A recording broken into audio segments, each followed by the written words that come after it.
हर हर महादेव। तीसरा अध्याय ब्रह्मा जी का उपदेश। व्यास जी बोले, सूत जी के ऐसे कहने पर उन समस्त ऋषियों ने पूछा, हे महामुने, यदि आप हमें शिव पुराण सुनाते तो आपकी बड़ी कृपा होती।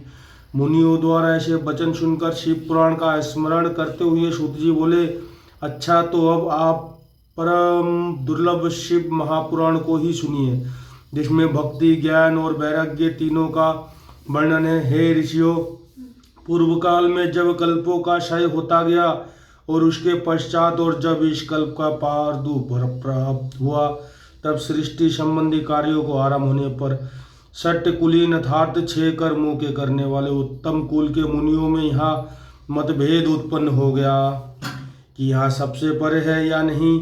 तब इसके निर्णय के लिए वे लोग ब्रह्मा जी के पास गए।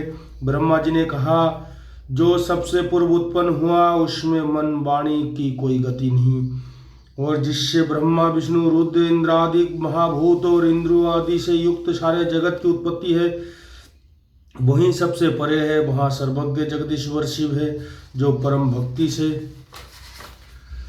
दिखाई पड़ते हैं, तथा रुद्र आदि सभी देवता जिनके दर्शन की अभिलाषा रखते हैं। आदि क्या कहूँ, शिव जी की भक्ति और भक्ति से ही उनके प्रसाद की प्राप्ति होती है। जैसे बीज से अंकुर और अंकुर से बीज की उत्पत्ति होती है। अतः हे ब्राह्मणों, आप लोग महादेव जी की प्रसाद पाने के हेतु 1 वर्ष के दीर्घ यज्ञ करें, जिसमें शिव की कृपा से आपको साध्य और साधन का ज्ञान होगा। इस पर मुनियों ने पूछा, हे भगवान, यहाँ साध्य और साधन क्या है? ब्रह्मा जी बोले, साध्य शिव पद है और साधन उनकी सेवा है, परंतु इसके लिए साधन की ओर सर्वथा ही निष्प्रिय होना चाहिए।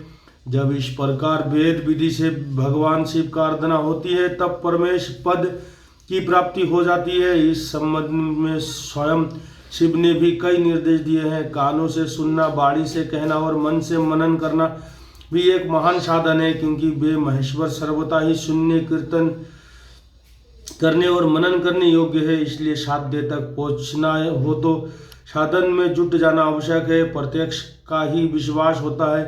अतः बुद्धिमान को चाहिए कि पहले गुरु के श्रीमुख से श्रवण कर कीर्तन और मनन द्वारा शिव योग का प्राप्त होवे। संभव है कि साधना में पहले तो कुल क्लेश प्रतीत हो, परंतु अंत में आनंद ही प्राप्त होता है।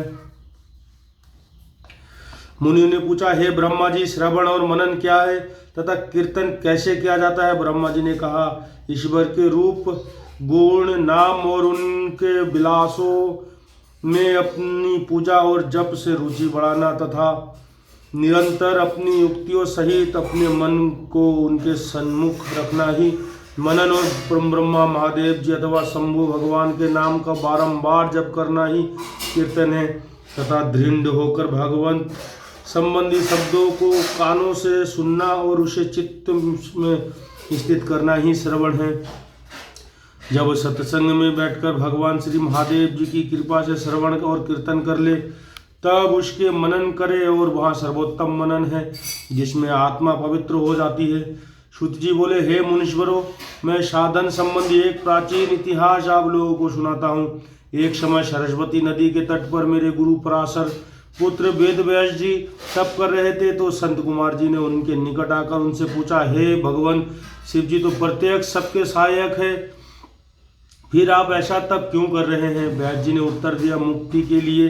इस पर संत कुमार जी ने कहा, अवश्य पहले मुझे भी ऐसा ही भ्रम हुआ था और मंदराचल पर्वत पर जाकर तप करने लगा था, परंतु दयालु शिव जी की आज्ञा से नंदी केश्वर ने आकर मुझे यहाँ बतलाया कि शिव जी के श्रवण, कीर्तन और मनन से मुक्ति प्राप्त हो जाती है। तब मेरा सारा भ्रम दूर हो गया था। हे ब्राह्मण, आप भी ऐसा ही करें। यह कहकर संत कुमार जी चले गए। इस पर ऋषियों ने सूत जी से पूछा कि जो श्रवण, कीर्तन और मनन नहीं करते, उस जीव की मुक्ति कैसे होती है तथा बिना यत्न किए ही वह कैसे मुक्ति प्राप्त कर सकता है? हर हर महादेव। जय शिव शंभू।